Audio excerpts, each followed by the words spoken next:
All right, let's get started. Hello, everyone. Once again, my name is Will Penfield, and on behalf of Everbridge, I'm excited to present this webinar, an executive seminar on workplace violence prevention. During the event, our speaker, Stephen Crimando, will discuss the workplace violence problem, duty of care, threats for mobile workers, types of workplace violence, and much more. After the presentation, we will have a short Q&A session with our speaker. We encourage everyone to participate and ask questions during the webinar. You can submit your questions by typing in the questions widget and submitting to all panelists. Links to the slides and recording of the webinar will be sent out to all registrants by the end of the week. You can also look for a link to recordings for all of our webinars on everbridge.com under our resources section. And now I'd like to introduce you to our speaker. Stephen M. Crimando is an internationally known consultant and educator specialized in the application of the behavioral sciences in homeland and private security, violence prevention, crisis management, and disaster response. He is a member of the Association of Threat Assessment Professionals, an expert in threat assessment and threat management, and is frequently called upon by law enforcement agencies, the media, and the courts to provide insight on workplace, school, and community violence prevention and response, including acts of extreme violence such as active shooter incidents. And now, without further ado, I'd like to turn it over to Steve. Steve, you may begin. Thanks, Will. Wait till you pass the controls over and we'll get our slides going. Thank you, everybody, for joining us today and talk a little bit about the presentation here as we get going. First of all, Will, can you see my slides? Yep. Very good. So, again, thanks, everyone, for joining us. I'll tell you just a little bit about the program going into it. We're going to keep a pretty quick tempo through the program, covering a lot of different material. I understand in any webinar that we do that there's going to be a wide range of experience of folks who join us on the call today on the webinar, ranging from individuals and organizations that have very little in the way of planning or preparedness for workplace violence to organizations that have just incredibly complex and well-developed violence prevention programs. And regardless of where you kind of fall on that spectrum, I've tried to bring together some information that even if you're pretty experienced at this, you'll find to be somewhat new and also actionable. Will did my introduction. I'm not going to go too much further other than just to simply say that I'm coming at the problem of workplace violence from the standpoint of the behavioral sciences. So we're going to be looking about the behavioral aspects of it, about this issue, how it's changing, and what organizations are kind of doing that are leading the way in violence prevention and response. Now, just as a quick warm-up, again saying that, acknowledging that people come to this issue with all different levels of experience on the call today, we understand that workplace violence is sadly a reality in our workplaces, all kinds of workplaces. There's not a sort of workplace that's immune. There's not a type of geography or part of the country that is again, immune to the effects of workplace violence. And it obviously, any act of violence has a devastating effect on the organization, on its people. And this, of course, has to do with our safety, with employee morale, with employee retention and recruitment, and certainly with your brand and your corporate reputation as well.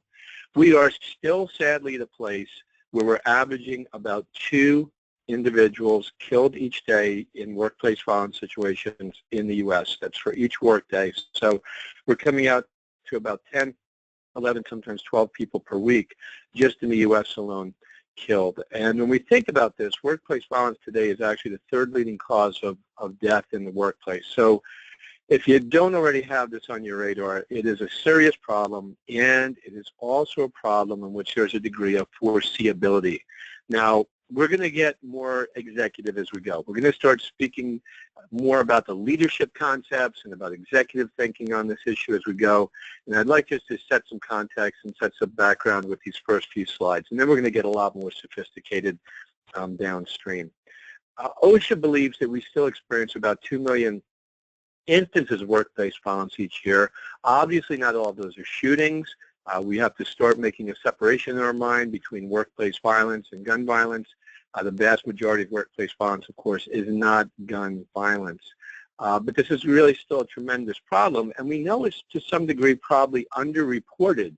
And you can think of a lot of pressures on employees to not report. Simply the feeling that by going to tell someone, a supervisor, about a problem, that the person who may be intimidating them or threatening them may make the situation worse. It may be a he said, she said situation where there's really no witnesses to a threat or other behavior being made. So we think actually, even with those numbers being so elevated, that they're still a little bit underreported, and that's certainly hard to quantify. When we think about workplace violence, obviously there's a tremendous number of costs, and the costs are some that are hard and measurable in terms of dollars, and some that are softer in terms of productivity, and as I said, in terms of our brand. But this is an executive issue. This is something that every leader at every level of the organization really does need to understand.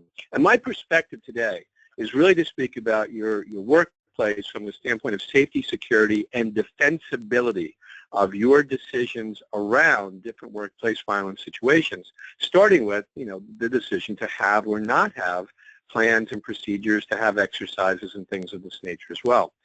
Going back just a few years, this infographic tells us about some of just the staggering dollar figures that we believe are attached.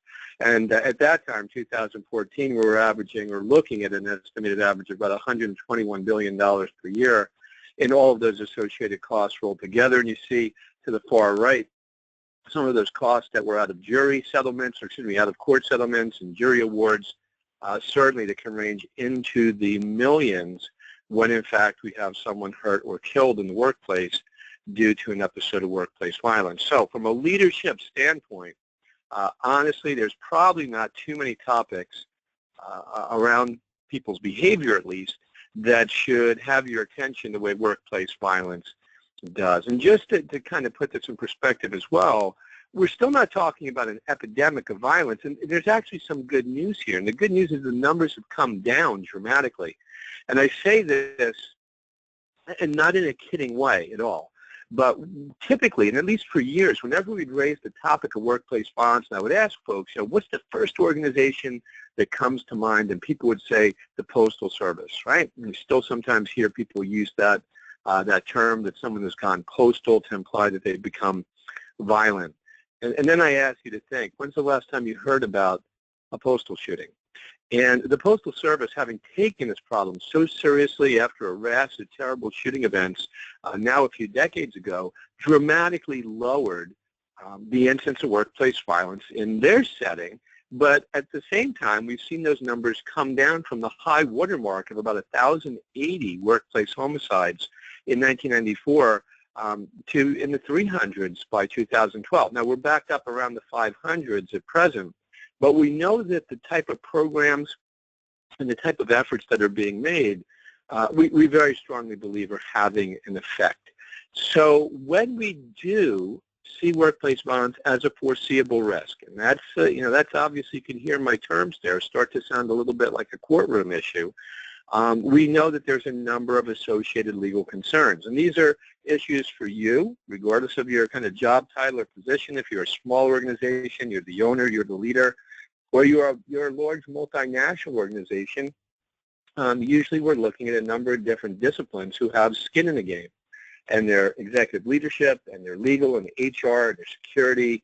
A lot of different disciplines in your organization should have a stake in this game, because when a case goes wrong, the type of concerns that surface quickly from the legal standpoint, we'll talk about more fully in just a few moments, things like OSHA's general duty clause. We're going to talk about the concept of duty of care. But also I just want to introduce very quickly, because I'm not going to speak about these elsewhere in the presentation, negligent hiring, negligent supervision, and negligent retention. Negligent hiring is a concept that we should have known in some way that this person was not suitable for that job, that they introduced a risk of potential violence into the situation. So I'll give you a classic example. I'll strip away the name of the company in this instance. An individual hired recently out of jail for sexual assault, kind of given a new chance at life, and he gets hired on to be a home appliance repairman. And who's that person going to be with home most days? Very often women home alone in the house while he's there working on a dishwasher, refrigerator, a stove or oven. And the reason that's a famous case is it went wrong. And the question in the courtroom becomes, how did you not know? How did you not anticipate that hiring someone with that profile for that job? And those are the two elements, really raises the risk. So there's an element of negligence there. Negligent supervision is the idea that we see things as supervisors that we're not attending to, that we should be addressing, whether it's through progressive discipline or other actions, but somehow we're kind of dismissing the severity of that, or we're not attending to that fully. And if it goes on to become a more serious situation, in court very often we hear these referred to as negligent supervision sorts of cases. And the last, quite simply, is negligent retention, which is the idea that we just simply knew or should have known, and those are the standards, that someone represented a risk of violence, but we let them stay too long. We kept them in our employment too long, where any other reasonable organization probably wouldn't have. And just a note on that, folks, very quickly, never keep someone on your books, never keep an employee out of fear that, you know what, we're worried about this guy, but if we fire him, man, we know it's going to become that much more dangerous or that much more risky. If that's the situation you're in with an employee, you need to think that through. You need to put your heads together and think about a way to separate that person from the organization to start minimizing that risk in a safe and effective manner. But it will never work for you well from a safety, security, or defensibility posture to keep someone who you generally believe represents that risk.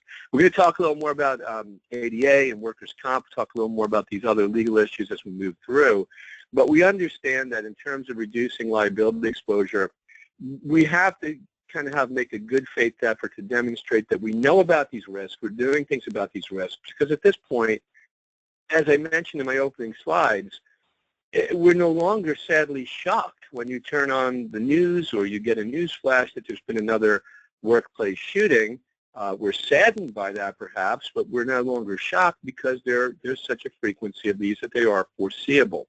So we start to talk then about the concept of duty of care. And we talk about that in terms of violence. The two big questions that arise are, did we know or should we have known that someone represented a risk, or that there were certain risks to our employees? And the other question like that is, did we have the types of programs and practices in place that would mitigate that? Now, if you are not already aware of this document, this will be one of my most important points to share with you. Get online at some point. You're going to need a copy of the American National Standard in Workplace Violence Prevention and Intervention. This was co-authored by ASIS, American Society for Industrial Security, and SHRM, Society for Human Resource Management, back in September 2011. And it's actually constructed by ANSI, the American National Standards Institute. It becomes our country's, the U.S.'s first sort of standard around workplace violence. And I'll tell you this, as someone who helps support litigation and gets involved in litigation, very quickly when you have a case go wrong, very quickly this is coming out from the plaintiff's attorney's briefcase and saying, does your company know about this document? Tell us how you are in line with the different elements of workplace violence prevention. So we want you to be aware of what OSHA has to say. We want you to be aware of this American National Standard, which is quickly becoming the plaintiff attorney's touchstone in the courtroom. Now, the concept of duty to care or duty of care is not a law here. But I will tell you, though, you start looking internationally, you start looking around the world and other, more industrialized countries, there are countries, and we'll give an example in a moment, that actually have moved to formal laws regarding this. I will also say that OSHA right now is on the kind of the tipping point, and it's going to depend a little bit on the mood of the current administration and so forth. But OSHA, right before the inauguration, was pushing hard to get the first workplace violence law on the books in the U.S., and it was going to pertain specifically to healthcare and human service organizations where rates of violence towards employees are that much higher. So we're actually kind of very, very close to moving from just this concept of duty to care to actually having some of our first duty to care laws in the U.S. Now, like that, when we see litigation around duty to care, these are essentially negligence cases. In negligence cases, the way they work is the employer had a duty to care, we didn't fulfill that duty, and as such, someone was hurt, in that way, and you know, we should compensate for that.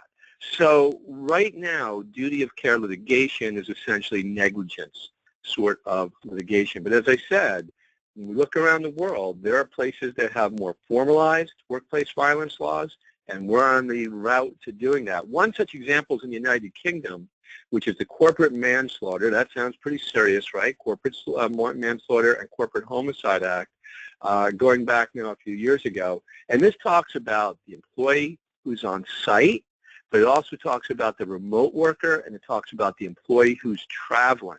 And I want you as leaders, and I want you as decision makers to start broadening your thinking. And the term I use often is broadening or opening up wider your umbrella of workplace violence prevention in a way that you're covering more people. And I'll talk about the logic of that in just a moment, but it's going to become increasingly important for you to think about workplace violence beyond the four walls of your facilities.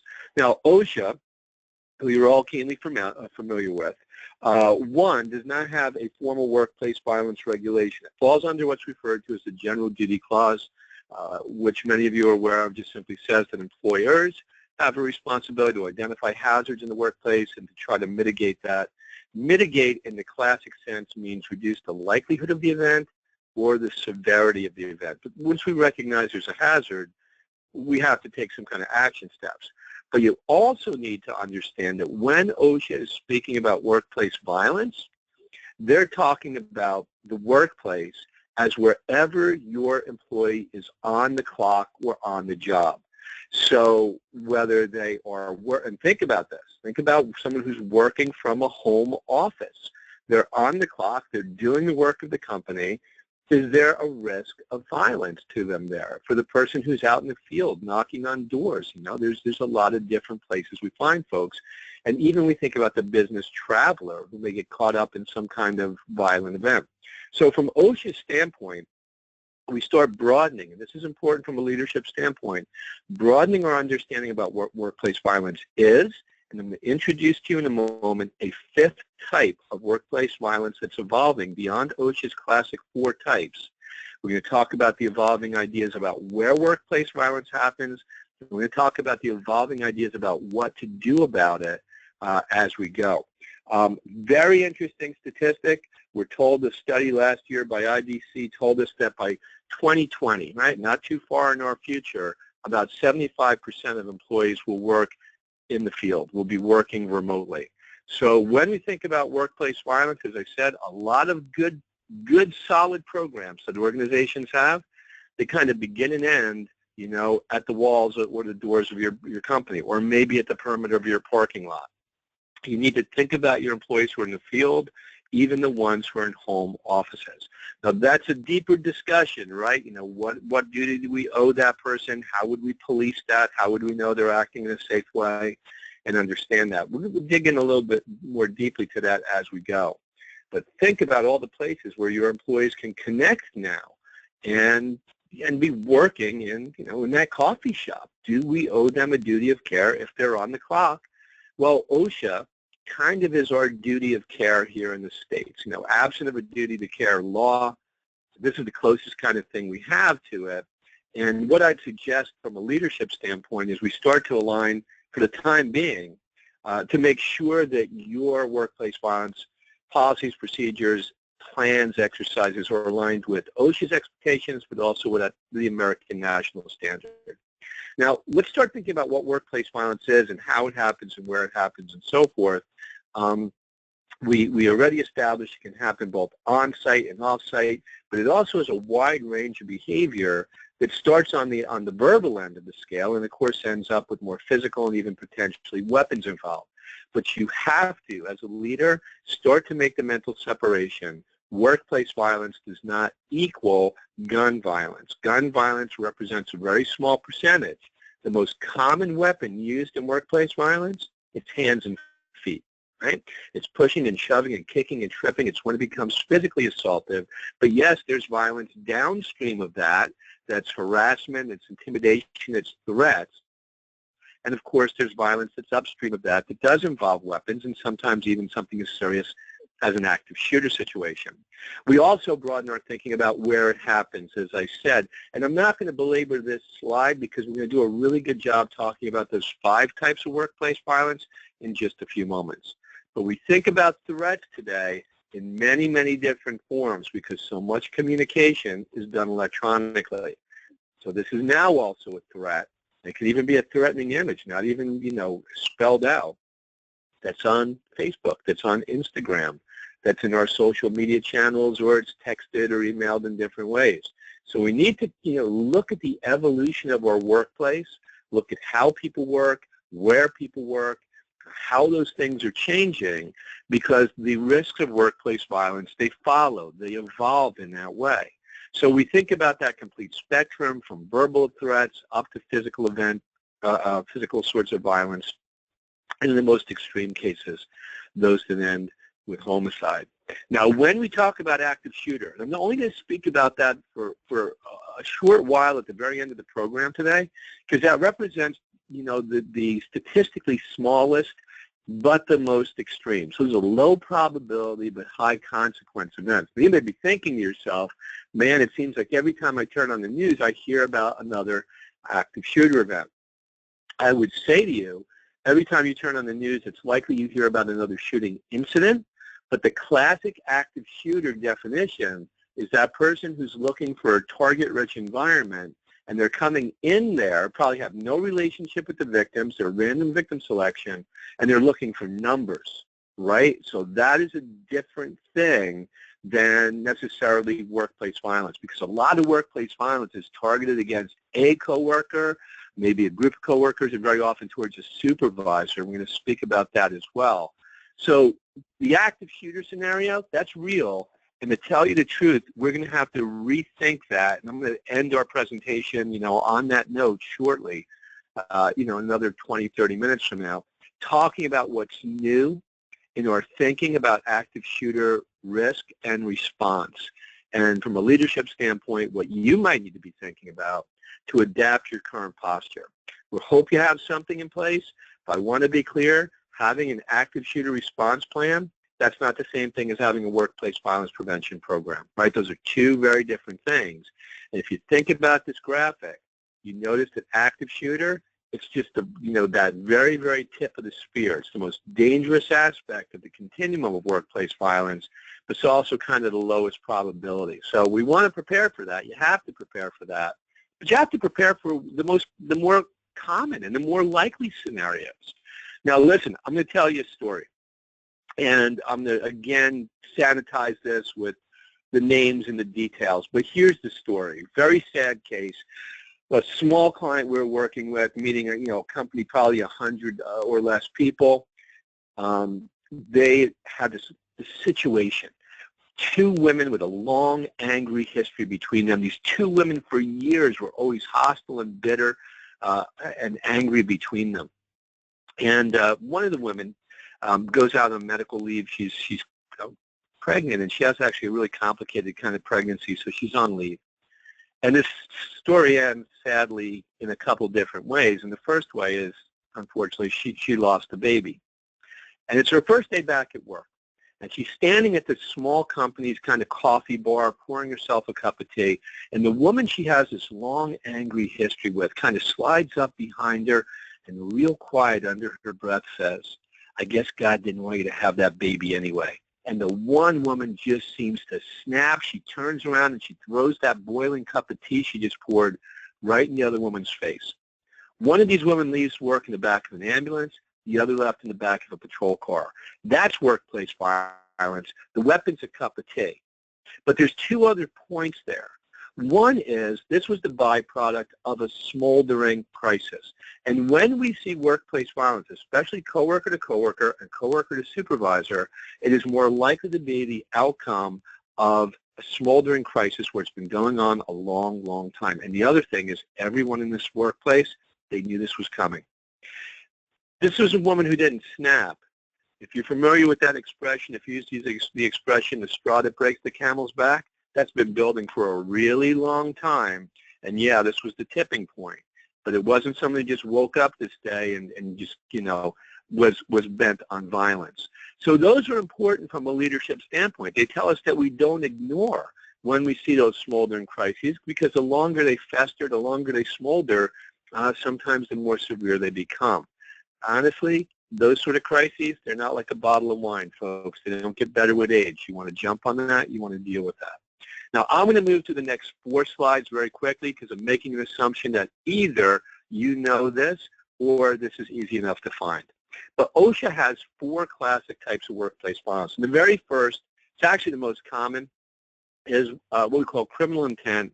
And I'm just going to give you the story, right? The story is, here's a convenience store worker, late at night, all alone, cash on hand.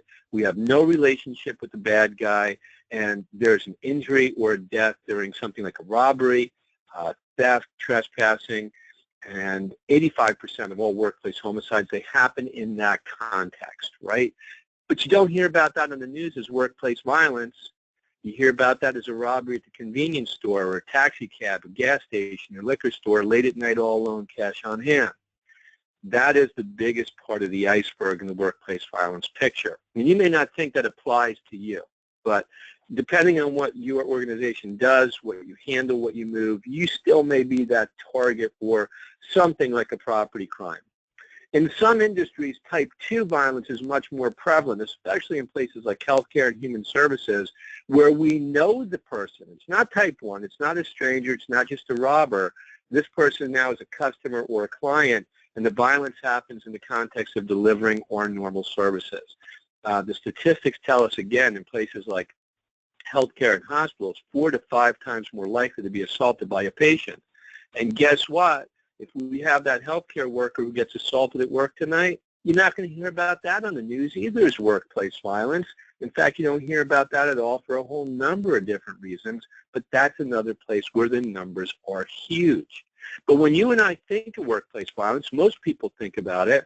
It's coworker to coworker, it's coworker to supervisor. And I tell you, you never have to go back far for an example of this. I just, right before the presentation, cut and paste one of the more recent cases. It's over the past weekend at a shopping mall, actually at a gym in a shopping center in Florida. The trainer had just been fired. He's taken off the property because of concerns about workplace violence. Honestly, walks right back in the door with a handgun, and he shoots and kills the manager who's fired him. Now, this tends to be targeted violence. These events usually arise out of a sense of injustice. The person feels that they were mistreated, they're misunderstood, there's an aspect of unfairness, and someone has hurt them, and they need to pay for that, right? So the motivating factor, as I said, is that kind of unfairness. Please notice the first bullet, the person of concern here may be a current or former employee. And we had a case in New York City. This will be the 3rd anniversary coming up in the summer. Guy walks in Friday afternoon in August, the federal building at the corner of Barrack Street and King Street in the Soho section of New York, opens fire, shoots and kills the guard, shoots the place up, turns the gun on himself. He had been fired from that building in 1989.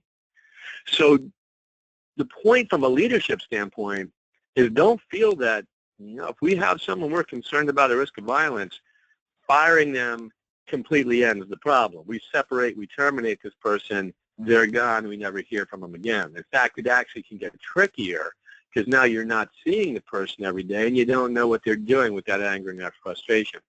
Managers and supervisors, when they're targeted, it tends to arise out of 2 dynamics. The first is blame and the second is responsibility. And I know they sound very close, but blame is a sense that my boss did this to me and he or she has to pay for that. Responsibility is my boss maybe wasn't the person who was abusive to me or unfair to me, but they were in a position of power and responsibility where they could have and should have stepped in to help me, and they didn't, and I hold them equally accountable. So when I come back in, guns blazing, this is the person I'm looking for, those people who I blame and those people who I hold responsible. Notice the bolded bullet point here. This, although is the thing you hear about most common on the news as workplace violence, represents 7% of workplace homicides when compared to the 85% we spoke about earlier. And lastly, this is very serious to think about. Don't think that this is not a workplace violence problem or somehow this is a personal problem of your employee, but it's domestic violence that comes to work, right? We call this intimate partner violence. And the target most often is female. Perpetrator most often is male. The window of highest risk is when she tries to leave him. But it's been a violent, abusive relationship in their personal life. And you know what? Maybe now that she's separated, he doesn't know where she's gone. She's staying with family or friends. She's staying at the women's shelter. But, man, he does know where to find her from 9 to 5, at your organization, knows where she parks, knows how she walks in the building, and that person may be a sitting duck. So just as we may encourage that person, if they get a restraining order, to start building a safety plan at home for their family, for their children, and so forth, we want to understand this. We want to try to help them build a safety plan at work as well, in which we can reduce that risk. Because when this kind of violence comes to work, it can be very indiscriminate. Here's a case yesterday. Again, San Bernardino, California. This guy is separated from his wife. She's a teacher in a special needs classroom teaching little kids, 1st to 4th grade. Guy walks in, opens fire, shoots and kills his wife, hits 2 kids in the classroom who just happened to be in the line of fire, shoots and kills himself. And we've got, honestly, an endless case list of stories just like that other people who have nothing to do with this couple, nothing to do with their abusive history, get caught up in the crossfire. But one place I do want to focus your attention that's increasingly common and sometimes gets left out of discussion because it's not part of OSHA's classic 4 parts or 4-type workplace violence, is what we refer to now as type violence, which is ideological violence. I'm just going to, again, look at our graphics, and this will tell you the story. Our top photograph is the guy who walks into the Planned Parenthood clinic, November 2015, opens fire. This is Colorado Springs. You may remember the case. His first day in court, he stands up for arraignment, and the statement is, I'm a warrior for the babies. So he sees himself as having this ideology, this extreme view that justifies violence. In the bottom picture, folks, this was taken moments before the attack in Paris at the Charlie Hebdo offices. This is the editorial meeting. These people are at work. Ideological violence, type 5 violence, is kind of the intersection of terrorism and workplace violence. And a lot of folks think like, hey, you know what, terrorism is one thing, workplace violence is another thing, but this is where they cross over. Think about the life science company that experiments with animals, the extremist in an animal rights movement, the life science company that develops genetically modified seed, the extremist in the ecological or the environmental movement, the extremist, and that's the operative word, who believes a small harm may be necessary to prevent a larger harm, feels justified in violence against your people or your property. Now, the reason that becomes important to me, right, because I tell you what, and not just me, but anyone like me who helps organizations plan for and train for these kind of risks, is when it goes wrong, we are going to be together dealing with this, and sometimes in the courtroom. We together need to have an understanding of what these risks look like. And we do not do your employees any good if we don't also take advantage of the opportunity when we speak about the classic 4 types of workplace violence and those classic warning signs, right? You've seen that sort of thing before. The person's a loner and there's different behavioral changes. All those are accurate. But we have the door open. We have an opportunity at that moment to also say there's other types of violence that may affect our company, and the warning signs are different. The 8, and you could go anywhere online and just look up the term, 8 warning signs of terrorism, and it's a different trajectory. It's a different pathway than someone who is just thinking about their anger at a coworker or their boss. And if you want to, unfortunately, see this come together, think about the San Bernardino shooting of the husband and wife team who had been radicalized. The husband, the shooter, is at a holiday party, a meeting, leaves, comes back with his wife, full tactical gear, and this is a full-out terrorist event at their workplace. This individual did not demonstrate almost any of the classic warning signs of workplace violence, but he did demonstrate a lot of the warning signs that he might have been on the pathway to terrorism. So if you start bringing that concept, of type 5 violence into our discussion, you do yourself and your organization a favor. Now, when we think about from the leader standpoint, what do we do? The answer is this kind of multiphasic, multi-layered approach. And it's the things you're doing. It's security, background checks, it's having good physical security measures, maybe that's CCTV, maybe that's proximity cards or access cards. But the one I've underlined here, guys, it's employee involvement. Because your coworkers, they're going to be the eyes and ears. It's going to be the person in the next cubicle, at the next workstation. It's going to be a coworker who says, man, someone needs to go talk to Charlie because the things he's saying or doing, they've really got me uncomfortable. They've really got me worried. It's not going to be the police who see this. It's not going to be security who sees this. It's going to be a coworker. So you have to get employees involved at all of the different levels. Now, as we're thinking about this, I'm going to move through the headlines pretty quickly. Please remember that you have access, as Will said in the introduction, you're going to have access to all these slides. So I don't stick to the normal bullet format very much. I've done some writing here so you could download this and have, some of the thinking and some of the text with this as well. But a program, a workplace program, is a collection of your policies, your procedures, your practices, discussion of how you exercise. It's all those things together.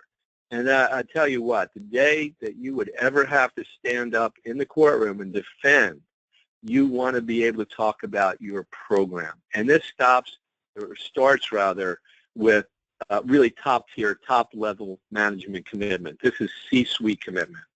That folks at the executive level get it. They understand this is a problem. They want employees to feel safe. They understand that people see these things on the news and sometimes wonder, do we have a plan? Do we have policies? You have to, again, make this a priority because when it goes wrong, as I said, just based on this concept of foreseeability, we start to put ourselves in the bad light. So it starts at the top. And then we start drilling down, and usually what you see most often are multidisciplinary teams of people who start to craft your policies, your procedures, and so forth. Please do not make this a one-person operation. Like to this one man or woman, hey, you're in charge of workplace violence, make this happen. You can put someone in that role of leadership to start bringing others together, but you're going to want to really make this a multidisciplinary effort. And we're going to talk about threat management teams as well. So who's on that team? Well, it's HR, and HR brings a lot to the table, and a lot of HR practitioners have a good depth of knowledge already in workplace violence issues and how to de-escalate, and they maybe even themselves would be expert trainers for you in this way. But you absolutely have to have good HR involvement. You need security involvement. And at some point, you start extending your rings outward. It's communication with your local police department and other resources as well. But right now I'm talking about in-house. So you're going to want your security folks for a number of different reasons, one being that law enforcement liaison to do investigations when we have complaints and threats. You need our security partners. You need representation from legal for a number of different reasons. Before, during, and after a case of workplace violence. So they need to be part of this process. Can legal always cut away to be part of every meeting? Do they need to be part of every aspect? Very often they'll tell you they don't. But, man, they need a receipt at your table. They need to be represented in your workplace violence program. And then if you do have people in the organization who are dedicated to health and safety, certainly they're going to be part of this because of the OSHA sort of compliance aspects. And we know that OSHA has increasingly been conducting investigations, citations, and fines around workplace violence issues. So that's on the rise in terms of that risk as well. If you have an EAP or other kinds of mental health resources, they deserve a seat at the table. Please, though, this is an important note. Most EAP organizations do not necessarily have the expertise to do threat assessment. I want to make this point even more strongly. If you send someone out or bring someone in to do an assessment on a person of concern, someone you're worried about being violent, understand that a risk of violence assessment is not a fitness for duty assessment. That is a different question. Fitness for duty, the question is, can this person work? Workplace violence or risk of violence assessment is, what is our level of concern? What's our level of potential of this person becoming that violent actor? And that is a different person. The EAP may give insight in terms of stress management, in terms of anger management, a number of great things, and certainly post-incident be a resource.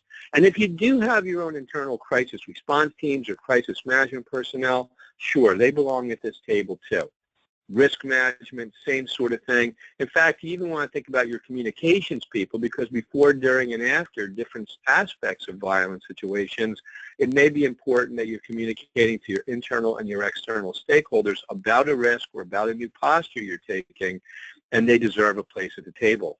And increasingly, although I didn't have a slide about this, I'd make sure you invite IT, because so much of what goes on in the realm of workplace violence, threats, and other sorts of behavior is now done electronically. You're going to want to have IT at the table to talk about this as well. Now, that national standard I mentioned lays out for us the elements of a workplace violence program. And you could go back to that document, and then we'll elaborate on what each of these are. But essentially, you want to be able to go down the list, and your question should be, do we have these?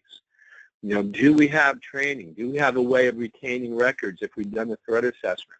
You know, do we have top-tier management commitment and employee involvement? This is kind of your checklist to see that you're in good posture for this. And as I said, when we think about the program needs to be inclusive. You need to send a message that says, workplace violence prevention, it's a shared obligation. The company will do our part. We need every employee to do their part as well. Because, folks, those are the eyes and the ears. They all have a stake in this game, and they become a force multiplier to whatever finite number of security personnel or others you have on the lookout for violence. You now extend that when you bring more employees in. And the other thing is, in plain language, employees don't want to be sitting ducks. They want to know that the company has a plan, has a program, and they want to know what their role in that is as well.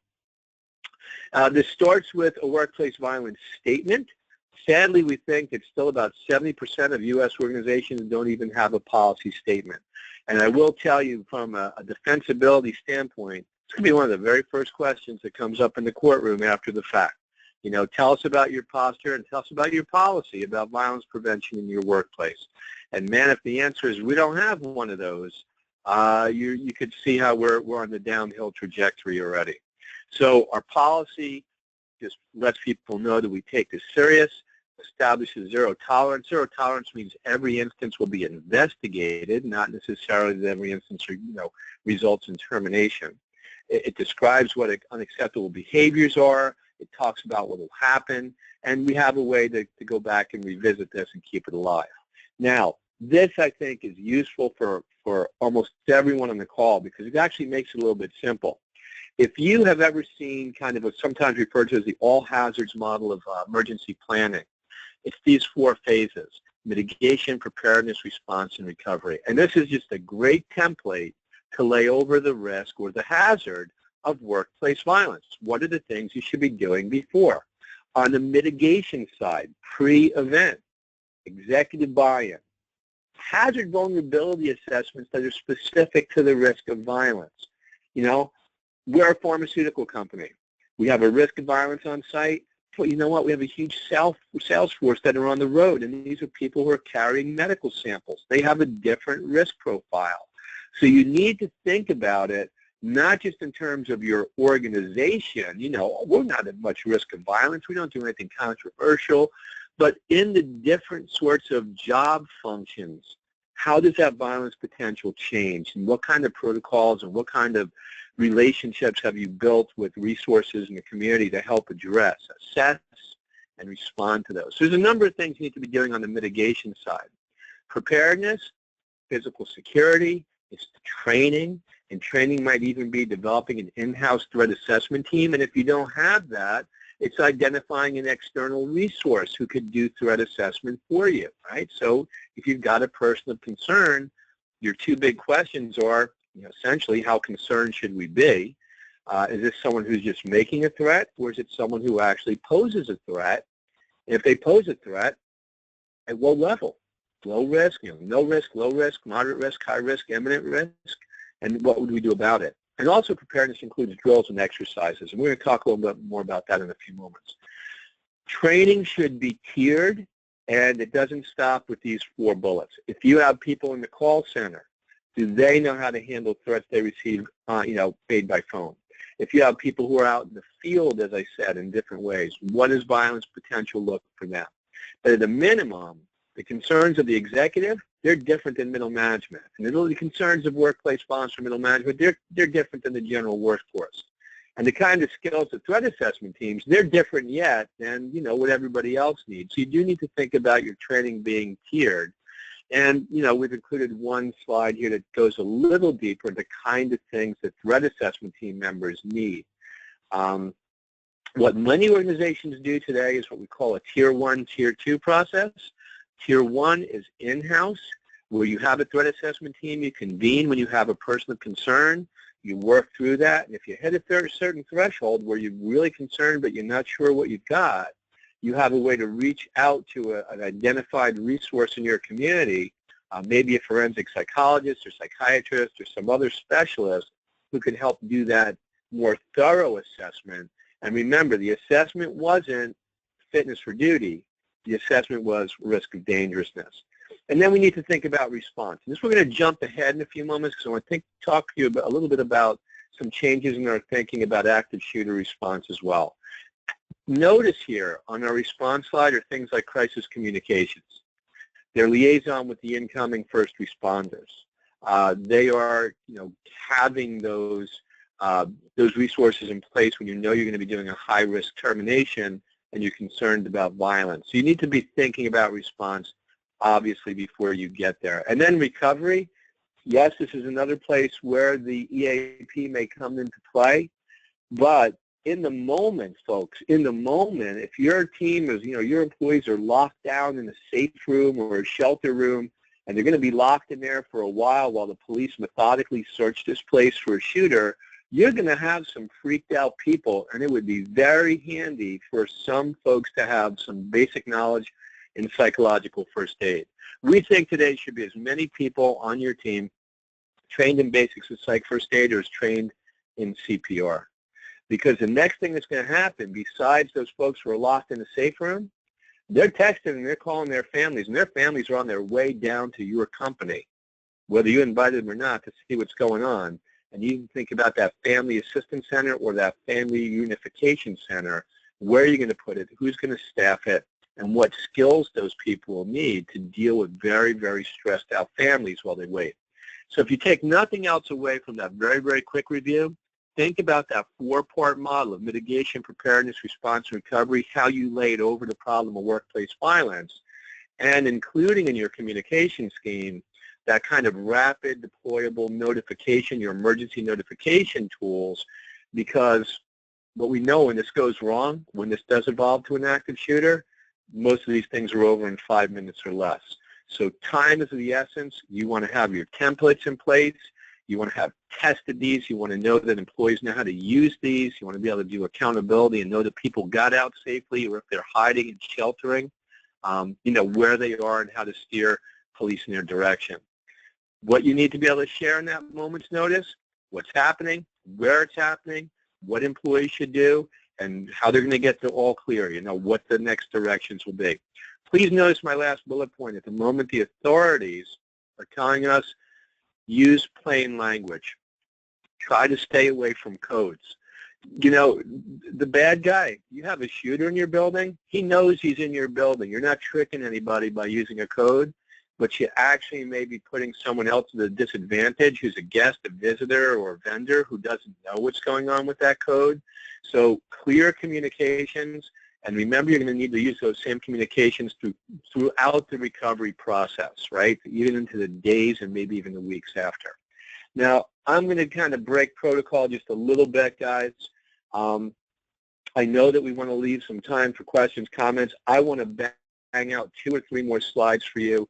that are about maturing your existing plans. And that's, where I started from. I said to you that there are people on this call who are brand new to the issue of workplace violence, and there are people on this call who have exquisite plans. So I just want to talk to you for a moment about some new thinking. We're moving beyond run, hide, fight. I want you to start thinking more fully about the problem in terms of stopping the killing, stopping the dying, and stopping the crying. Stopping the killing, that's run, hide, fight. That's getting people out of harm's way. And whether you subscribe to ALICE or ALERT or run, hide, fight, whatever your methodology, it doesn't matter, but you're giving people direction and instructions that will help stop the killing by getting them out of line of fire. Now, this is an important leadership decision you have to make now. Last June, when we had the shooting in Orlando, Florida at the nightclub, first shots are fired. This is a crowded nightclub, man. 300 people, one shooter.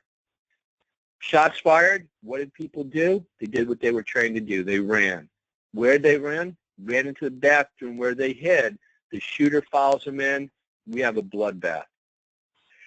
In a crisis, we do not rise to the occasion. We fall to our training. And when we began our national conversation about run, hide, fight, the message from Homeland Security was run if you can, hide if you can't, and fight if you must, but fight should always be a last resort. In a crowded nightclub with 300 people and one shooter, might there have been an opportunity for people to jump that shooter? Now, I'm not going to second guess them, guys. I'm just saying that there may be scenarios in which you are so close that fight should be the first option, or hide should be the first option. But run, hide, fight should be independent options, and we should not be teaching them as linear and sequential anymore. So I want you as leaders to rethink your posture about stopping the killing. Stopping the dying means if you are not really tuned into this, I told you the events happen very quickly, 5 minutes or less. Most people who die in an active shooter, they die by bleeding out, and they die in 2 to 3 minutes. If you are not familiar, the next stop after this program, get online at dhs.gov, type in the phrase, stop the bleed. This is the Department of Homeland Security's national campaign to teach civilians, not EMS personnel, to teach all of us the very basics of BCON. That's bleeding control. So any of us, until those first responders can come in, knowing that the police are going to run past the wounded in the first phase of this event, that any one of us knows the basics of how to stop or slow that bleeding and save a life. And the last of these, as we start to think about how people are addressing BCON, is organizations are starting to pre-position, just as they pre-position AEDs and first aid kits, trauma kits that have in them the tourniquet, combat gauze. Some of these are now audible, that just like an AED, you open it, it will talk you through how to use a tourniquet and combat gauze. Some that are bundled with not just the gauze and tourniquet, but also with things like pepper spray or pepper gel. So you have a defensive sort of weapon as well. Lots of organizations are thinking proactively, how do I stop the dying? How do I stop the killing? And what I mean in closing by stopping the crying, honestly, these are tragic events. Workplace violence, even at the lowest level, is painful and it's emotional. If it's been a shooting, it's tragic, it's traumatic, it's horrible. What do we have in place? Psychological first aid. Different than mental health first aid. That's a different product. Psychological first aid is a training approach for the average person. Just like you don't have to be a doctor or medic or nurse to use basic medical first aid, you don't need to be a mental health worker to use psychological first aid. It is intended for the 0 to 48 hours of the crisis.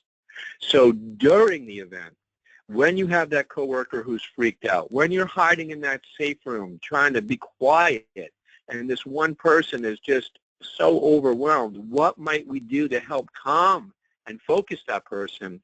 That's what I mean by stopping the crying. Not the grief later, not the trauma later. That's appropriate that people would cry. But here, I'm talking about behavior that actually may increase our risk. Folks, that's a lot to think about. We're going to leave about 5-10 minutes for a few questions from you.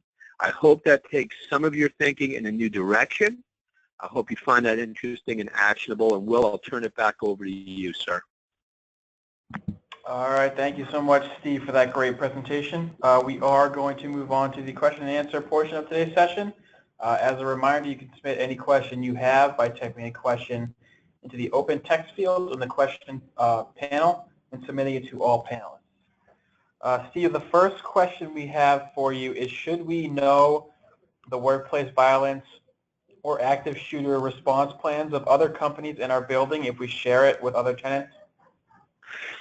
Yes, and you should start with the building management, right? So building management, in the best case scenario, should act as kind of like a conduit and bring the tenants together and say, you know what, we've met with local police, or we're going to bring in people from the local police or local FBI field office.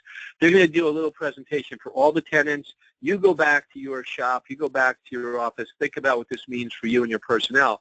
But we want you all to have some unified concepts, because we don't want to create plans that conflict, in which we're running into each other, where we're actually making the response more dangerous or discoordinated, uncoordinated in some way. So you should know what those other plans are in general, especially people on the same floor, if they're multi-tenant floors. But I would bring the question right to building management and say, hey, listen, if no one's already doing this, folks, can we get a meeting of our tenants together to talk about, do you have plans? What do those plans look like? I mean, don't give away anything that's a security issue. We don't need to know that. But in general, do you have a plan, and what's the basics of that? Or can building management get involved in helping us begin the process and coordinate the process? So the short answer to that, Will, is yes, we should have some knowledge of other people's plans and actually use peer pressure to make sure they get some plans, because them not knowing what to do, it puts your people at risk as well, even if you've got the best plan. All right. Next question we have is, what is the best method to test a workplace active shooter plan? Well, I would bring it up the ladder of different sorts of exercises. I would start at the lowest level with discussion-based exercises, and that may be, and depending on the nature of your organization, how big, how small, and where you are, starting the discussion, and that could be in team meetings and such, is to introduce the fact that we now have a plan, we have a policy, this is what it calls for. The next thing I would do beyond that is escalate it to tabletops for leaders and supervisors to walk and talk through. And then at some point, in a and maybe in two different tiers, work with local responders at a time when your office is empty or nearly empty. That may be an evening or a weekend, in which they could walk through and do some sort of drill, get to know the layout of your location. But then separate from that, I would actually, and announce it, not the day of, but let people know, this week we're going to have a shelter in place or an active shooter drill. We want people to receive the message. We want people to go to the safe rooms. We want people to do these things. I would not do it with any kind of simulation of someone using a blank gun or paintball guns or anything that's going to be traumatizing that way. You may have police there as observers, but in most instances, I would not, and there can be exceptions to this, but most instances I would not have police responding in the drill scenario. It could be a little bit much for folks. So think about, working your way up the escalation from low-level discussion exercises to tabletops to functional drills. But do them smartly. And as I said, there's some good guidance online, or you could reach back to us for some of those documents about guidance on how to do these smartly and safely. But I would just not do it right off the bat and go right to functional drill, because without those kind of warm-ups, you're likely to get a bad result, meaning that people are not sure what to do, and it decreases their confidence that they or your company knows how to handle the situation. So you want to work your way up to something like a drill and segment it so people actually get a sense of success, that they know and you know what you're doing. All right, thank you. Next question is a follow-up to the first question about the multi-tenant building. Should building management be in charge of planning and executing the plan? I think building management should be in charge of initiating the plan. I don't think building management can create your plan. I don't think they should. I think it creates different liabilities. I think what they can do is help initiate and coordinate that the tenants have plans. I think that they can provide resources as a starter kit for folks. But when this hits the fan, you know, you as executive leaders, you're not going to be in a position to step back and say, oh, you know, we let the building management or building owners, we let them do this. They don't bear that same level of responsibility, and they're not going to be working in your environment to spot a troubled employee or to know what your internal policies and procedures are or your specific risks. So you want to do that with, let me rephrase that. If I'm speaking to building management, this is the bottom line. You want to do workplace violence and active shooter planning with the tenants. You don't want to do it to the tenants. It has to be the tenants taking ownership, having some skin in the game, and creating their own unique plans. Building management can play a role in facilitating, but they should not be the owner. That's my point of view. All right, thank you, Steve. With that, we are going to wrap up. I want to thank Steve for a great webinar and all of our attendees who were able to join us today. As a reminder to all the attendees, you will receive an email with the link to the recording and the slides in the next couple of days. If you haven't already, please take a moment to follow us on Twitter @Everbridge and join our group on LinkedIn, Everbridge Incident Management and Emergency Notification Professionals. For those of you interested in requesting a demo of the Everbridge system, please visit everbridge.com/request-demo. Thank you all again for today, and we hope to see you online again soon. Have a great day.